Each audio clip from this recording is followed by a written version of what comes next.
देखिए गरीब आदमी क्या चाहता है, वो तो कहे मैं चाय बेचने वाला हूँ। चाय बेचने वाला का सपना क्या होता है? अच्छे कपड़ा पहनना, विदेशों का टूर करना, यहाँ वहाँ अच्छे अच्छे खाना खाना, वही कर रहे वो। देश कहाँ जा रहा है उनको क्या फिक्र है? बेटी बचाओ बेटी पढ़ाओ अगर सामने नारा होगा, पीछे तो कत्ल करने का एक तरीका दिख रहा है। ये मैं बताऊंगा, नारा हर जगह पे अच्छे होता है, लेकिन नारा को अगर सही ढंग से आप नहीं करोगे तो जो नतीजा निकलेगा वो मणिपुर ने दिखा दिया। समझ लीजिए हिंदुस्तान के किसानी पर कलंक है और पूरी दुनिया में इसकी मजम्मत हो रही है। हम लोग तो वीडियो बहुत बाद में देखे हैं, वहाँ इंटरनेट बंद है, मगर जो हमारी बेटियों के साथ हुआ है ये हिंदुस्तान की सरजमीन पर हम ऐसे उम्मीद नहीं कर सकते। मैं इस घटना को देखकर पूरे हिंदुस्तान शर्म में पड़ी है। मोदी सरकार ये नहीं सोच रहे कि हिंदुस्तान में किसी भी कौम की बच्ची के संग जो बलात्कार हुआ है ये नहीं होना चाहिए, लेकिन मोदी सरकार का कोई फिक्र नहीं। उनको खरीब प्रदेश घूमने की फिक्र है, हिंदुस्तान बेचने की फिक्र है, एयरपोर्ट जहाज बेचने की फिक्र है और हमारी बलात्कार को पे कोई इनका निगाह नहीं है। मोदी साहब को क्या लगता है, अगर यही चुनाव का मुद्दा होता ना तो आज मणिपुर माथे पे होता, लेकिन आज क्या मणिपुर जल रहा है, मोदी साहब सोए हुए हैं। ठीक है, आज हम लोग का देश पूरा जल रहा है, बेटी बचाओ बेटी पढ़ाओ, लेकिन कर क्या रहे हैं, बेटी बढ़ाओ बेटी जलाओ। आज एक बार भी उन्होंने 17 दिन लगा उनको चुप्पी तोड़ने के लिए। जब से हुकूमत हिंदुस्तान की हुकूमत में आए हुए हैं तब से एक फायदा लगा के रखे हुए हैं, कभी धर्म के नाम में, कभी एक हिंदू मुसलमान के नाम से, क्योंकि इनसे मतलब सिर्फ वोट से है, आवाम की जिंदगी से नहीं है। तो जिससे हम लोग 2.5 महीना से देख रहे हैं कि पूरा मणिपुर चल रहा। इससे पहले हिंदुस्तान के ओपोजिशन के लीडर माननीय राहुल गांधी जी भी दौरा कर चुके, उनको भी और रोका गया था। हमको मालूम है रोकने वाला कौन है। बेटी पढ़ाओ और बेटी बचाओ का नारा देने वाला आज प्रधानमंत्री कहाँ है? विश्व गुरु खुद को कहलाने वाला आज प्रधानमंत्री कहाँ है? बहुत घिनौना काम हुआ है। ऐसा काम को हम लोग तो कभी भी सपोर्ट नहीं करते। जो किया वो इंसान नहीं है, अगर कोई इंसान होता तो ऐसा काम कोई भी नहीं करता। जो घटना है इसके लिए केंद्र सरकार को मैं दोषी मानता हूं, क्योंकि उनके बढ़ावे के ऊपर ही ये जो है कार्य हुआ है। क्योंकि स्टेट गवर्नमेंट का कंट्रोल जो है, ये डबल इंजन की सरकार थी, तो स्टेट गवर्नमेंट और सेंट्रल गवर्नमेंट दोनों एक साथ इसके लिए जिम्मेदार है। पूरा हिंदुस्तान में 75 साल का आज़ादी का बाद भी महिला संरक्षण नहीं है देखा हम लोग मणिपुर में। इससे लज्जा का बात कुछ नहीं हो सकता है कि आखिर क्यों प्रधानमंत्री 77 दिनों तक चुप्पी साधे हुए थे। वहीं पर मणिपुर पुलिस पर भी ये सवाल उठाया जा रहा है कि इतने बड़े मामलात में मणिपुर ने केचुए के रफ्तार की तरह इस मामले को देखा है और उसकी रफ्तार की तरह इस मामले की जांच की है। ये सवाल लगातार सड़कों से लेकर संसद तक उठाए जा रहे हैं। विपक्ष लगातार सवाल कर रहे हैं प्रधानमंत्री मोदी और भाजपा सरकार से कि आखिर एन बीरेन सिंह अभी तक उन्होंने इस्तीफा क्यों नहीं दिया है। वहीं विपक्ष के कुछ नेता ये भी कहते हैं कि अगर मणिपुर में किसी और पार्टी की सरकार होती तो क्या प्रधानमंत्री 77 दिन तक खामोशी साधे हुए होते। यही बेलगचिया वार्ड नंबर 3 के बेलगचिया में मौलाना मुनीर फाउंडेशन द्वारा एक प्रोटेस्ट किया गया है मणिपुर मामले को लेकर। वो मणिपुर का मामला जिसने पूरी दुनिया में हिंदुस्तान के सर को शर्म से नीचा कर दिया है। आज हम अपने हिंदुस्तान में औरतों को देवी की तरह पूजते हैं, लेकिन देश के दूसरे कोने में हमारी औरतों को निर्वस्त्र करके रास्ते पर चलाया जाता है और प्रधानमंत्री मोदी जो है विदेशों का दौरा कर रहे होते हैं, कभी फ्रांस तो कभी यूएई तो कभी इजिप्ट। यहां पर योगी सरकार कहता है कि मैं फ्रांस में हुए राइट को यहां बैठे बैठे ठीक कर दूंगा और प्रधानमंत्री मोदी कहते हैं कि हम रशिया और यूक्रेन के वार को हिंदुस्तान से बैठे बैठे रुकवा देंगे।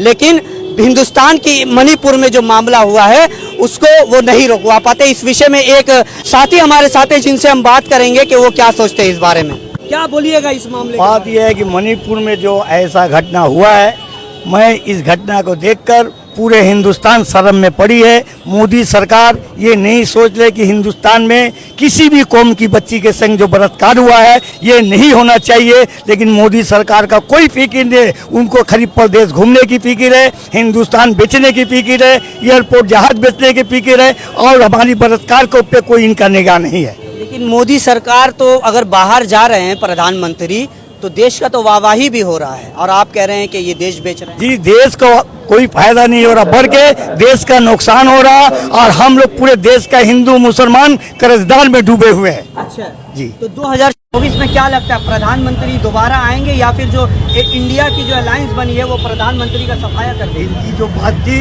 कि हम अच्छे दिन लाएंगे, ये तो सबसे बुरे दिन लाए हैं, और इनकी उम्मीद नहीं है कि कभी हिंदुस्तान में इनकी कदम रहेगी। मोदी जी कभी नहीं आ सकते हैं हमारे हिंदुस्तान में, ऐसे जितने कौम है सब सोच लिए हैं कि मोदी सरकार मजम्मत अब बहुत मैंने समझ लीजिए हिंदुस्तान के किसानी पर एक कलंक है और पूरी दुनिया में इसकी मजम्मत हो रही है। हम लोग तो वीडियो बहुत बाद में देखे हैं, वहाँ इंटरनेट बंद है, मगर जो हमारी बेटियों के साथ हुआ है ये हिंदुस्तान की सरजमीन पर हम ऐसे उम्मीद नहीं कर सकते रहे।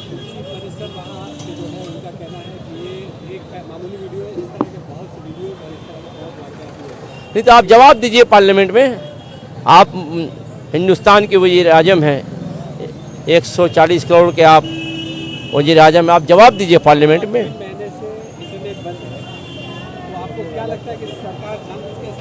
हाँ, जानबूझ के करा रही है भाई, फायदा है। वहाँ जो लड़ाई हो रहा है समझ रहे, सियासी वहाँ मामला ज़मीन का लड़ाई है, सियासी ज़मीन का। हम लोग तो आज जो किए कोई सियासी ज़मीन के लिए नहीं किए हैं, हम लोग का मकसद है कि आपका मणिपुर में शांति कायम हो। हम लोग एक न्यूट्रल बैनर से, NGO बैनर से किए हैं। हम लोग का एक ही मकसद है कि हम लोग ऊपर आला से दुआ करते हैं, हर धर्म के लोग आए, एक ही हम लोग का प्रार्थना है कि मणिपुर में शांति हो जाए। अमन के साथ एक और इशू है, वो है इंसानियत शर्मसार हुई इस घटने से। हाँ, इंसानियत तो शर्मसार हुई, आप तो देख ही रहे। अरे इससे और क्या बात है कि इंग्लैंड का पार्लियामेंट में इसका निंदा हो रहा है, इससे और दुखी क्या बात हो सकता है। लोगों को पता था इस बारे में? उनको कुछ नहीं पता है, वो फिल्मी एक्टर है, ड्रामा बाजनी है, ड्रामा करते करते वो ड्रामा ही सुनती है। दूसरी बात, मोदी जी की कोई भी बात जुमलेबाजी वाली बात है, वो तो पहले ही कह चुके हैं। अमित शाह मोदी कह चुका है, 15 लाख से लेके कोई भी घटना बोला वो लोग बोलते हैं जुमले वाली बात है, तो जुमले ही में सब कुछ कट रहा है। अरे मोदी जी क्या है, मोदी जी अल्फाज सिर्फ बांट सकते हैं, काम कुछ नहीं है। क्या काम किए? मैं तो विदेशों का दौरा कर रहे हैं, बस वही एक काम किए। देखिए गरीब आदमी क्या चाहता है, वो तो कहे मैं चाय बेचने वाला हूँ। चाय बेचने वाला का सपना क्या होता? अच्छे कपड़ा पहनना, विदेशों का टूर करना, यहाँ वहाँ अच्छे अच्छे खाना खाना, वही कर रहे वो। देश कहाँ जा रहा है उनको क्या फिक्र है? आज कौन लोग खुश है? आज उनकी जाति के लोग जो धर्म लेके वो बांट रहे, क्या उनमें से अगर आप जानकारी लीजिएगा तो आधे लोग वहाँ पर बंटवारा हो चुके हैं। मगर क्या करेंगे, उन लोगों को धमकाया जाता है। आज उन लोग मजबूर है उनके खिलाफ आवाज उठाने के लिए। आवाज कौन उठा रहा है? आज ये आवाज उठाने का मतलब उनका घर तोड़ा जाएगा, उनके प्रॉपर्टी जब्त किया जाएगा, उनको निकाल दिया जाएगा, उनको देश विरोधी कहा जाएगा। इसी लोग चुपचाप है। बस यही है, लोगों को बेचैनी से इंतजार है कि कोई ऐसा मसीहा बने, कोई ऐसा कुदरती ताकत हो जिससे ये सरकार पूरी तरीका से चले जाए।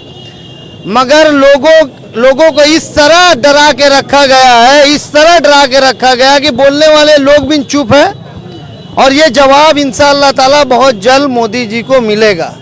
मोदी साहब को क्या लगता है, अगर यही चुनाव का मुद्दा होता ना तो आज मणिपुर माथे पे होता, लेकिन आज क्या मणिपुर जल रहा है, मोदी साहब सोए हुए हैं। ठीक है, आज हम लोग का देश पूरा जल रहा है, बेटी बचाओ बेटी पढ़ाओ, लेकिन कर क्या रहे हैं, बेटी बढ़ाओ बेटी जलाओ। आज एक बार भी उन्होंने 17 दिन लगा उनको चुप्पी तोड़ने के लिए। आज हम लोग लेकिन बंगाल का गवर्नमेंट देखिए, बार बार बंगाल पे बोला जाता है 355 लगाओ 356 लगाओ, एक बार भी वहाँ पर डबल इंजन सरकार अगर ऐसा होता है तो हम लोग को डबल इंजन सरकार कभी नहीं चाहिए। इस तरह का वाकया आज मणिपुर में हुआ है, भारत के हर कोने में होगा। इसलिए हम आवाम से यह गुजारिश करेंगे कि सबको यूनाइट होकर एक साथ हम लोग 24 में दिखा दे कि भारत की सरकार चाहती क्या है, भारत की जनता चाहती क्या है। बेटी बचाओ बेटी पढ़ाओ, उनमें वो आदमी को आगाह कर दे रहा है कि आप अपने बेटी को बचाओ। ये वार्निंग है क्या? ये वार्निंग है कि अपना बेटी को बचा लो, क्योंकि देखिए उन्होंने जो बोलता है उसका उल्टा करता है। उन्होंने बेटी बचाओ बेटी पढ़ाओ आप लोग देख लिए होंगे, सिर्फ मणिपुर ही नहीं, जहाँ का डबल इंजन का गवर्नमेंट वहाँ ये चीज़ होते जा रहा है, यूपी से लेकर। ये मोदी जब से हिंदुस्तान की हुकूमत में आए हुए हैं तब से एक फायदा लगा के रखे हुए हैं। कभी धर्म के नाम में, कभी एक हिंदू मुसलमान के नाम से, क्योंकि इनसे मतलब सिर्फ वोट से है, आवाम की ज़िंदगी से नहीं है। ये वोट किसी भी कीमत पर इसको वोट चाहिए और अपना हुकूमत चाहिए। ये हुकूमत के लिए कुछ भी कर सकता है। मणिपुर में जो एन बीरेन सिंह अभी तक इस्तीफा उन्होंने नहीं दिया है, प्रधानमंत्री से अब क्या अपील करें? देखिए, ये अगर इलेक्शन होता तो इसका रिजल्ट आपको 24 घंटे के अंदर हो जाता, क्योंकि इलेक्शन नहीं है, इसलिए उसको मोदी का ध्यान भी उस वक्त नहीं है। ऐसा अगर 100 घटने हैं तो 100 घटने में भी नजर रखना चाहिए। और एक मैं आप लोगों को बोल रहा हूं, ये अगर 2024 के आसपास में होता तो देखते कि उसी 2 घर से 2 कैंडिडेट करके ये जो प्राइम मिनिस्टर है उसको इलेक्शन में खड़ा करता। तो अगर 100 घटना है तो 100 घर में ही नजर डालिएगा। अरे 100 आदमी का वोट लेके ही तो आपने चीफ मिनिस्टर हुआ है, तो ये बात का तो कोई वजूद ही नहीं बनता कि इस तरह का 100 घटना हो तो किस में नजर रखे। हर 100 में नजर रखिएगा, ये हकीकत है और इसी तरह चलता रहेगा। और आज जो यहाँ पे जो मीटिंग हुआ है, ये जो जमायत हुआ है, ये जमायत नहीं हुआ, ये एक नारा है कि वो जो बदमाश जो वीडियो करके कोई चीज छोड़ता है, इंडियन गवर्नमेंट और इंडियन पिनल कोड उसको सख्त से सख्त सजा दे। यही बेलगाछिया से आवाज उठा है, वो मणिपुर तक जाना चाहिए और इंडिया का हर एक कोर्ट में जाना चाहिए। भाजपा द्वारा एक नारा बहुत ही जोर शोर से लगाया जाता है, काफी फेमस नारा है, बेटी बचाओ और बेटी पढ़ाओ। क्या लगता है ये एक नारा है या एक वार्निंग है बेटियों के लिए? बेटी बचाओ बेटी पढ़ाओ अगर सामने नारा होगा, पीछे तो कत्ल करने का एक तरीका दिख रहा है। ये मैं बताऊंगा, नारा हर जगह पे अच्छे होता है, लेकिन नारा को अगर सही ढंग से आप नहीं करोगे तो जो नतीजा निकलेगा वो मणिपुर ने दिखा दिया। अगर नारा आपने दिया है तो उसका उसी तरह इलाज करो। जो बदमाश लोग ये काम किया है, ये इंसान का काम भी नहीं है, जानवर भी नहीं करता, ये लोग जानवर से भी बदतर आदमी है। অ্যাকচুয়ালি এত বাজেভাবে যে ব্যাপারটা হয়েছে যে আপনাকে বলার মতো আমার কিছু ভাষা নেই এই জায়গাটায়। আমি একটা ইন্ডিয়ান হিসেবে খুব লজ্জিত এই ব্যাপারটা নিয়ে। আমি চাইছি যে আমাদের প্রধানমন্ত্রী ব্যাপারটার উপর একটা স্টেপ নিক যেভাবেই হোক, কারণ এটা যদি এখন স্টেপ না নেওয়া হয় ভবিষ্যতে কিছু করা যাবে না, আরও জায়গায় হবে, অনেক জায়গায় হবে। এটাই আমার কাছে বক্তব্য। मामला है गुज़िस्ता हम लोग 2.5 महीना से देख रहे हैं कि पूरा मणिपुर चल रहा। इससे पहले हिंदुस्तान के ओपोजिशन के लीडर माननीय राहुल गांधी जी भी दौरा कर चुके, उनको भी और रोका गया था। हमको मालूम है रोकने वाला कौन है, भाजपा की सरकार है रियासत में, अब मरकज में नरेंद्र मोदी के, जिससे कोई उम्मीद नहीं। अभी हमारे एक भाई नहीं है, इस्लाम भाई ने कहा कि बेटी पढ़ाओ बेटी बचाओ का नारा दिया। आज बेटियां महफूज है, सुरक्षित है पूरे हिंदुस्तान में। अमित शाह बहुत लंबे लंबे बात करते हैं, कहते हैं कि हिंदुस्तान में अब हमारी बेटियां महफूज है, सोने जवाहरात पहन के घूम सकती है, लेकिन एक मामूली कपड़ा पहन के घूमना मुश्किल हो गया। हिंदुस्तान में इस तरह का माहौल पैदा किया जा रहा है। हम इसकी मजम्मत करते हैं सख्त लफ्जों में और सरकार से कार्रवाई का मुतालबा करते हैं कि फौरन मणिपुर गवर्नमेंट बर्खास्त करे और वहाँ अपने माहौल की बहाली को कायम रखे। बेटी पढ़ाओ और बेटी बचाओ का नारा देने वाला आज प्रधानमंत्री कहाँ है? विश्व गुरु खुद को कहलाने वाला आज प्रधानमंत्री कहाँ है? आज पूरा हिंदुस्तान का सर शर्म से नीचा हो गया। मैं प्रधानमंत्री से पूछता हूं कि आप हिंदुस्तान का प्राइम मिनिस्टर हैं, इस मामले में आप क्यों नहीं खुल के बोल रहे हैं?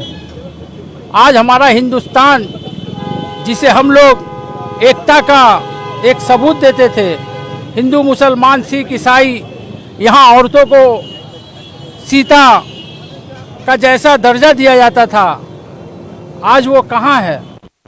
मैं प्रधानमंत्री से सवाल करता हूँ। मैं आप लोगों से यही अपील करता हूँ कि आप लोग इतना जोरदार तहरीक चलाएं कि प्रधानमंत्री की होश उड़ जाए और उसे ये समझ में आ जाए कि औरत की इज्जत क्या होती है। ये काम जो किया है बहुत घिनौना काम हुआ है। ऐसा काम को हम लोग तो कभी भी सपोर्ट नहीं करते। जो किया है वो इंसान नहीं है। अगर कोई इंसान होता तो ऐसा काम कोई भी नहीं करता।